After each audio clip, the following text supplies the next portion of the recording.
खुलुमबाय गोजोन फुंबिलिनि बयनिसिमबो गाहाम हामलायनायखौ जासिहरनाय थाबाय आं सिबिरानि ब्रह्म नोंथांमोनखौ एसबी बड' निउज चेनेलाव गासैखौबो बरायबावनाय थाबाय नोंथांमोननि थाखाय आं गोदान मोनसे भिडिअ लानानै फैबावबाय अन्नानै भिडिअखौ जोबजासिम नायलांदो जम्मु एन्ड काश्मीरनि श्रीनगराव आसामनि सीआरपीएफआव मावनाय जवाननि जिउ खहा क'क्राझार जिल्लानि भुटियापारा ओनसोलनि सपन नाथ 32 बोसोर बैसोनि बिथाङा जम्मु एन्ड काश्मीरनि श्रीनगराव जिउ खोमादों जाथायनि सोमोन्दै नखरनि सुबुंफ्रा फोरमायथिनाय बायदिब्ला सीआरपीएफनिफ्राय न'आव फन हरनानै सपन नाथआ गावनि जिउखौ फोजोबनानै लाबाय होननानै खौरां हरदोंमोन नाथाय बे खौरांखौ गनायनानै लानो हायाखै नखरनि सुबुंफोरा मानोना सपन नाथआ नखरनि सुबुंफोरजोंनो रायज्लायबाय थायोमोन आरो जेबो जेंनानि सोमोन्दै नखराव मिथिहोफेराखैमोन होननानैबो फोरमायथिदों बेनिखायनो गुबुन माबा मोनसे जाथाय जानो हागौनि सन्देह खालामदों नखरनिफ्रा फोरमायथिनाय बायदिब्ला थांनाय 2011 मायथाइयाव सीआरपीएफआव जयेन जादोंमोन सपन नाथ बिथाङा आरो थांनाय 23 फेब्रुवारियावसो न'आव फैनायनि उनाव साख्रि फारसे थांफिनदोंमोन बिथाङा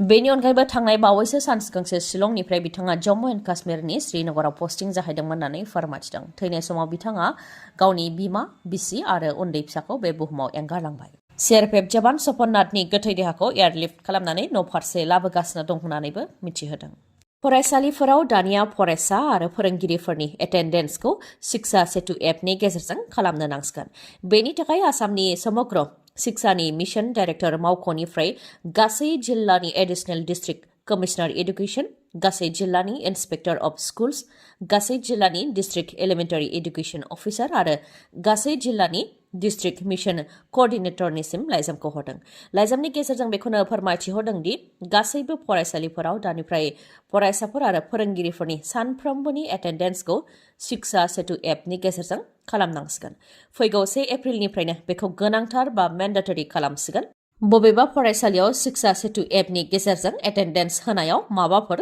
टेकनिकेल जेंना जादों नामा बेखौ पर्टेलाव थांनानै नायहैनो हागोन आरो जेंना जादोंब्ला 23 मार्चनि सिगांनो अफिसाव मिथिहोनो थाखायबो खावलायहरदों जाहाथे बेनि सायाव राहाखौ लानो हायो जायगा जायगा मोसौ सिखावनि उदखार जायनाखि अखा बोथोर फैबाय बेनिखायनो मोसौ सिखावनि उदखारा आरोबाव बांबावनायनि आसा दङ बेनिखायनो मोसौ बिगोमाफ्रा जाहाथे गाव गावनि मोसौनि सायाव नोजोर लाखियो बेनि थाखायबो सांग्रां जानाया गाहाम चिरांनि रौमारि ओनसोलावबो मोसौ सिखावनि उदखार रौमारिनि गयबारि गामिनिफ्राय खावनाय मानै मोसौजों लोगोसे मोसौ सिखावखौ हमनो हादों आरो गारिखौबो हमनो हादों गामिनि सुबुंफ्रा फोरमायथिनाय बायदिब्ला थांनाय गोलाव समनिफ्रायनो मोसौ सिखावनि उदखारा गयबारि कलबारि नेपालपारा बायदिफोराव जाबोदों माब्लाबा हरसेयावनो माद' मोसौ खावनानै लाङो सोरनिफ्रायबा मानै सोरनिफ्रायबा माब्रै बेबायदिनो मोसौखौ खावनानै लाङो सिखावफोरा थिग बेबायदिनो आरोबाव सिखावफोरा मोसौ खावनो फैदोंमोन फोरमायथिनाय बायदिब्ला मोनानि 1 रिंगासोआव गलियाव मोसौ गैयामोन बे समाव अखाबो हादोंमोन गलियाव मोसौ गैयैखौ नुनाय लोगो लोगोनो मोसौ बिगोमाया खाथि खालानि सुबुंफोरखौ लोगोआव लाफानानै मोसौखौ नागिरहैदोंमोन मोसौनि आगान नागिरै थालिरबारि होननाय जायगायाव मोसौखौ मोननो हाहैदों आरो सासे सिखावखौबो होसोनानै हमनो हादों लोगोसे दुथांनिफ्राय AS 18 AC 3465 नाम्बार थानाय गारिखौबो हमनो हादों होननानै फोरमायथिदों बेनि अनगायैबो माखासे दुथां सिखावफोरा खारग'लांनो हादों होननानैबो फोरमायथिदों मोसौ सिखावखौ हमनो हानाय लोगो लोगोनो रौमारि पुलिस आउटपस्टआव खौरां हरनानै सिखावखौ पुलिसनि आखायाव गथायनानै होफैदों होननानैबो फोरमायथिदों फोरमायथिनाय बायदिब्ला हमजानाय सिखावनि मुङा आमाल बादशाह 50 बोसोर बैसोनि 22 मार्च अदेबानि फैगौ मंगलबाराव लकेल हलिडे फोसावदों कामरुप मेट्र'आव लकेल हलिडे फोसावदों आसाम सरकारा हलि फेस्टिभेलनि थाखायनो 22 मार्चआव कामरुप मेट्र'आव लकेल हलिडेखौ फोसावदों आरो कामरुप मेट्र'नि सिङाव स्टेट गभर्नमेन्टनि गासै मावख'फोर सोलोंथाइ फसंथानफोर आरो फाइनान्सियेल इनस्टिट्यूशन जेरै बेंकफोरा फैगौ 22 मार्चआव बन्द थागोन लकसभा बिसायख'थिनि सिगां दिल्लीनि गिबि मन्थ्रि अरविन्द केजरीवालखौ एरेस्ट खालामबाय दिल्लीनि लेङाइ गिबि मन्थ्रि मनीष सिसोदिया बिथांखौ एरेस्ट खालामखांनायनि उनाव बे खेबाव इडिआ अरविन्द केजरीवालखौ एरेस्ट खालामबाय सा 12 इडिनि मोनसे हानजाया अरविन्द केजरीवालनि थाग्रा न'आव अरविन्द केजरीवाल बिथांनाव गोलाव सम सोंनाय फिननाय लानायनि उनावनो बिथांखौ एरेस्ट खालामबाय आरो बिथांखौ एरेस्ट खालामनाय लोगो लोगोनो बिथांनि न'नि खाथि खाला ओनसोलफोराव आम आदमी पार्टीनि दैदेनगिरिफोरजों लोगोसे मावथि आरो मददगिरिफ्रा गोबां धरना होदों उनाव दिल्ली पुलिस आरो सीआरपीएफनि हानजाया धरना होनायखौ होबथादों आरो अरविन्द केजरीवालनि न'नि खाथि खाला ओनसोलफोराव सेक्सन 144 होनो गोनां जादों इडिनिफ्राय दिल्लीनि गिबि मन्थ्रि अरविन्द केजरीवालनो 9 खेब सामन हरनायनि उनाव आरो दिल्ली हाइकर्टआ अरविन्द केजरीवालखौ बे केसाव रैखाथि होयैनि उनावनो इडिनि हानजाया अरविन्द केजरीवाल बिथांखौ एरेस्ट खालामदों दिल्लीनि गिबि मन्त्रि अरविन्द केजरीवालखौ इडिया एरेस्ट खालामनायखौ लानानै दिल्लीनि मन्त्रि आतिशि बिथाङा फोरमायथिदों दि अरविन्द केजरीवालखौ एरेस्ट खालामनायाव बीजेपी आरो प्राइम मिनिस्टार नरेन्द्र मदिनि खैसार दं। थांनाय 2 बोसोरनि सिगांनिफ्रायनो बे केसआ जागायदोंमोन, नाथाय इडि आरो सिबिआइआ अरविन्द केजरीवालनाव गोबां खेब रेड खालामदोंमोनब्लाबो अरविन्द केजरीवालनिफ्राय थाइसेबो रांखौ मोननो हायाखैमोन। लोगोसे अजद होबावदों दि बीजेपी सरकारा इडिनि उनाव थानानै राजखान्थि खालामदों, इडिखौ हाथियार बायदि बाहायदों होननानैबो बुंथियो। थांनाय बावैसो सान सिगां झारखन्डनि गिबि मन्त्रि हेमन्त सोरेनखौबो हमहोदोंमोन, दा आरो दिल्लीनि गिबि मन्त्रि अरविन्द केजरीवालखौबो हमहोदों होननानै फोरमायथिदों। बीजेपी सरकारा सेन्ट्रेल एजेन्सिफोरखौ बाहायनानै लकसभा बिसायख'थिनि थाखाय बेरेखा दोलोनि दैदेनगिरिफोरखौ हाराहास्ति खालामनाया बांदों होननानैबो अजद होयो आरो बीजेपी दोला जाहाथे इडिनि उनाव थानानै राजखान्थि खालामनायखौ एंगारो आरो राजखान्थि फोथाराव फैनानै दावहाखौ नांफैयो, बेनि थाखायबो बुंथियो। लोगोसे फोरमायथिबावदों दि बीजेपी सरकारा डेमक्रेसि बा सुबुं खुंथायखौ बुथारगासिनो दं होननानैबो अजदखौ होयो आम आदमी पार्टीनिफ्राय। अरविन्द केजरीवाल बिथाङा एरेस्ट जादोंब्लाबो बिथाङा दिल्लीनि गिबि मन्थ्रियैनो थागोन। गोनांथि जायोब्ला जोबथेसालिनिफ्रायनो बिथाङा दिल्ली सरकारखौ सालायगोन होननानैबो बुंथियो आम आदमी पार्टीनिफ्राय। सेल्फ हेल्प ग्रुपनि आइजोफोरनो सागान गैयै बा सिगनेचार गैयै चेकखौसो इउपिपिएल दोलोआ आइजोफोरनो होदों होननानै अजद होदों हाग्रामा महिलारिया। लकसभा बिसायख'थिया खाथिनिफ्राय खाथि सौफैनाय लोगो लोगोनो मोनफ्रोमबो राजखान्थि दोलोआ गावसोरनि दोलोखौ गोख्रों खालामदों आरो जायगा जायगा मेल मिटिं खुंनायखौ जागायनो हमदों। बिपिएफ दोलोआबो मसुलपुराव बिसायख'थिनि जथुमा खुंदों, जेराव बिपिएफ दोलोनि गाहाय हाग्रामा महिलारि बिथाङा बाहागो लादों।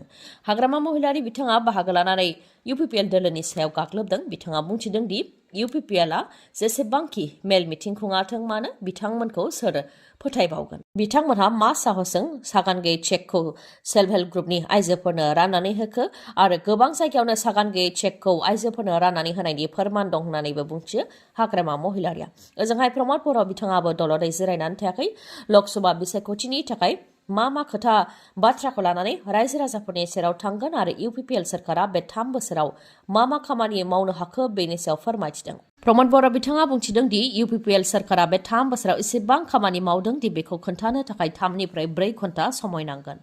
गोजोन लाबोनो हादों, रैखाथि लाबोनो हादों, गुबुन गुबुन हारि माहारिनि गेजेराव मोजां सोमोन्दो लाबोनो हादों, गणतान्त्रिक थासारि, मोजां सासन, जाख्ल'नाय गैयै बेबायदि लाबोनो हादों आरो रोजा रोजानो साख्रि होदों होननानैबो फोरमायथियो। बेनि अनगायैबो गोबां सोलोंथाइ फसंथानफोरखौ मोजां खालामदों, आबादारिफोरनि खामानि मावदों, आइजोफोरनि खामानिखौ मावदों। बेनि अनगायैबो बड'फा सुपार 50 नि गेजेरजों आइएएस, आइपिएस, इउपिएससि, मेडिकेल इन्जिनियारनि कचिं होदों आरो गासै खामानिखौनो जों मावदों होननानैबो दाबि खालामो प्रमद बर' बिथाङा। एमपि बिसायख'थिनि टिकेट मोनगोननि मिजिङाव खुगायाव गोदै राव। बिपिएफ जिन्दाबाद, हाग्रामा महिलारि जिन्दाबाद। बिपिएफ आरो हाग्रामा महिलारिखौ मोजां मोनो होननानै बिबुंथि होदोंमोन, नाथाय बिपिएफनिफ्राय टिकेट मोनिनि उनावनो बिपिएफ आरो हाग्रामा महिलारिनि सायाव गाग्लोबनाय।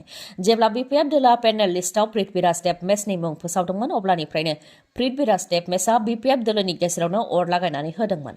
गाव टिकेट मोननो थाखाय बिपिएफनि गोजौ थाखोनि दैदेनगिरि खाम्फा बरगयारिखौबो बायदि रावै सोंखारिदोंमोन आरो बिपिएफ दोलो आरो हाग्रामा महिलारि जिन्दाबादनिबो स्लगानखौ होदोंमन पृथ्वीराज देबमेस। नाथाय बिपिएफ दोला खाम्फा बरगयारिखौ बिजाथि महरै फोसावनायनि उनावनो बेखौ सहायनो हायासै पृथ्वीराज देबमेसआ आरो गाव क'क्राझार लकसभा बियाबनिफ्राय उदां बिजाथि महरै गसंगोन होननानैबो फोरमायथिदों। बेनि अनगायैबो बिथाङा बिपिएफ दोलो आरो हाग्रामा महिलारिनि सायाव गाग्लोबनानै बुंथिदों दि खाम्फा बरगयारिखौ बिजाथि महरै फोसावनानै बिपिएफनि हाग्रामा महिलारिया इउपिपिएल आरो बिजेपिनि एनडिए एलायन्सनो एंगारनानै होबाय। हाग्रामा महिलारिया दिल्लीयाव थांनानै बिजेपिनि दैदेनगिरिखौ लोगो हमहैदों। बिपिएफनि मावथिफोरखौ दिल्लीयाव बन्द'आव होनानै फैबाय। जुदि हाग्रामा महिलारिया बिजेपियाव थांनो लुबैदोंबा उदाङै बिजेपियाव थांथों होननानैबो बुंथियो। बेनि अनगायैबो बुंथिबावोदि 17 बोसोर बिटिसि सरकार, बिपिएफ सरकार बा इउपिपिएल सरकारानो जाथों मानो बिटिसिआव बोसोराव 10,000 कोटी रां मोनबोनो नांगौमोन, बेखौ लाबोनो हायाखै। इउपिपिएलनिफ्राय एमपि रोनगोरा नार्जारियाबो बेनि सायाव जेबो राव होआखै होननानैबो अजद होयो पृथ्वीराज नारायण देबमेसआ। क'क्राझार सिआइटिआ नोंथांमोनखौ एन्ट्रेन्स एग्जामनि थाखाय हांख्रायहरदों। सिआइटि क'क्राझारनि गुबुन गुबुन प्रग्रामाव मुं थिसन्नो थाखाय एन्ट्रेन्स एग्जामनि थाखाय रोंगौथि गोनां लाइमोनफोरखौ हांख्रायहरदों। एन्ट्रेन्स एग्जामनि थाखाय अनलाइन एप्लिकेसन होनाया थांनाय 4 मार्चनिफ्राय जागायजेनबाय आरो 31 मे 2024 सिम थागोन। सिआइटि क'क्राझारनि गुबुन गुबुन प्रग्राम बा कर्स जेरै डिप्ल'मा, बिटेक, बिडेस, एमटेक, एमडेस आरो PhD आव मुं थिसननो थाखायनो सेन्ट्रेल इन्स्टिट्युट अफ टेक्न'लजि क'क्राझारा एन्ट्रेन्स आनजाद खुंनो आखायाव लादों। सेथि क'क्राझारनि गुबुन गुबुन प्रग्राम आरो ब्रान्चफोरा जाहैबाय सिभिल इन्जिनियारिंआव diploma, computer science and engineering, electronic and communication engineering, food processing technology आरो माखासे ब्रान्च बेफोराव डिप्ल'मा। बेनि अनगायैबो सिभिल इन्जिनियारिंआव बिटेक, कम्पिउटार साइन्स एन्ड इन्जिनियारिंआव बिटेक, इलेक्ट्रनिक्स एन्ड कमिउनिकेशन इन्जिनियारिंआव BTech, food engineering and technology आरो इन्स्ट्रुमेन्टेशन इन्जिनियारिंआव बिटेक, माल्टिमिडिया कमिउनिकेशन एन्ड डिजाइनआव BDes, water resources and hydraulic इन्जिनियारिंआव MTech, computer science and engineering, food engineering and technology, green energy technology बेयाव MTech. बेनि अनगायैबो multimedia communication and डिजाइनआव MDes. बेनि अनगायैबो सिभिल इन्जिनियारिंआव PhD, computer science and engineering, electronics and communication engineering, food engineering and technology, instrumentation engineering, multimedia communication and design, physics, mathematics, chemistry आरो humanities and social science बेफोराव PhD। आरो बेफोर प्रग्रामफोराव मुं थिसननो थाखाय रोंगौथिया जानो नांगोन डिप्ल'मानि डाइरेक्ट एन्ट्रिनि थाखाय थाखो 10 उथ्रिसारनाय नङाबा आनजाद होनाय जानो नांगोन। लेटारेल एन्ट्रिनि थाखाय साइन्सआव थाखो 12 उथ्रिसारनाय नङाबा आनजाद होनाय जानो नांगोन, नङाब्ला ITI उथ्रिसारनाय जानो नांगोन। बिटेकनि डाइरेक्ट एन्ट्रिनि थाखाय साइन्सआव थाखो 12 उथ्रिसारनाय जानो नांगोन, नङाबा आनजाद होनाय जानो नांगोन। लेटारेल एन्ट्रिनि थाखाय इन्जिनियारिं बा टेक्न'लजियाव डिप्ल'मा थानाय जानो नांगोन। भार्टिकेल एन्ट्रिनि थाखाय सेथि क'क्राझारनिफ्राय टेक्न'लजि बा इन्जिनियारिंआव डिप्ल'मा थानाय जानो नांगोन। बिदेशनि थाखाय डाइरेक्ट एन्ट्रियाव थाखो 12 उथ्रिसारनाय जानो नांगोन, जायखिजाया स्ट्रिमनियानो बेखौ हागोन। आरो भार्टिकेल एन्ट्रिनि थाखाय क'क्राझार CITनिफ्राय AMT आव डिप्ल'मा थानाय जानो नांगोन। बेनि अनगायैबो माखासे गोजौ थाखोनि सोलोंथाइनि थाखाय रोंगौथिखौ नोंथांमोना स्क्रिनाव नायनानै लानो हागोन। आरो नोंथांमोनहा मोजाङै मिथिबावनो लुबैदोंब्ला 7086187124 नङाब्ला 9365031406 बे नाम्बाराव खौरां लाहरनो हागोन। गोजोन्थों। दिनैनि भिडिअआ एसेनोसै। गाबोन आरो गोदान भिडिअजों लोगो मोनफिनबावगोन। नोंथाङा दासिमबो आंनि चेनेलखौ साबस्क्राइब खालामाखैबा अन्नानै साबस्क्राइब खालामदो, लोगोसे लाइक, कमेन्ट आरो शेयार खालामनो दाबाव। गोजोन्थों।